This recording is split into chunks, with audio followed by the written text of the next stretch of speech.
بسم اللہ الرحمن الرحیم۔ السلام علیکم۔ آپ کو بتاتا چلوں کہ دبئی میں جو ہے ایک ٹیکسی ڈرائیور، کیونکہ دبئی میں بہت زیادہ ایسے لوگ ہیں جو دبئی کی ٹیکسی وغیرہ گاڑیاں وغیرہ پرائیویٹ چلاتے ہیں، اور اس میں سے آج ایک بہت زبردست واقعہ ہوا جس سے جو ہے ٹیکسی ڈرائیور نے اپنی جب سواری کو بٹھایا پیچھے تو تھوڑا سا آگے اس کو اتارا تو سواری چلی گئی۔ تھوڑی دیر بعد اس نے پیچھے مڑ کے دیکھا تو ایک بیگ وہاں پڑا ہوا تھا، بیگ کے اندر 2 لاکھ درہم پڑے ہوئے تھے، اور اس کی ایمانداری یہ تھی کہ وہ فوراً تھانے میں چلا گیا، پولیس اسٹیشن جا کے قریبی، وہاں جا کے اس نے یہ بیگ واپس دے دیا، اور اس نے کہا کہ یہ جس کی عبارت ہے اس کو اب لوٹا دے۔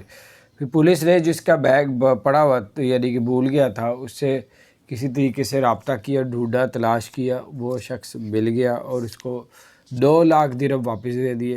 اور پولیس نے پاکستانی ڈرائیور کو انعام سے بھی نوازا، ایوارڈ سے بھی نوازا کہ یہ تمہاری ایمانداری ہے، تم لے کے بھاگ بھی سکتے تھے لیکن تم نے ایسا نہیں کیا۔ تو بہرحال یہ کچھ اپڈیٹس تھی جو پاکستان کا نام ایسے لوگ روشن کرتے ہیں، ایماندار لوگ ہوتے ہیں۔ تو بہرحال اللہ تعالیٰ ان کی خیر فرمائے۔ اگر آپ نے ہمارے چینل کو سبسکرائب نہیں کیا ضرور سبسکرائب کر دیں، بیل آئیکن پریس کر دیں تاکہ نئی سی اپڈیٹ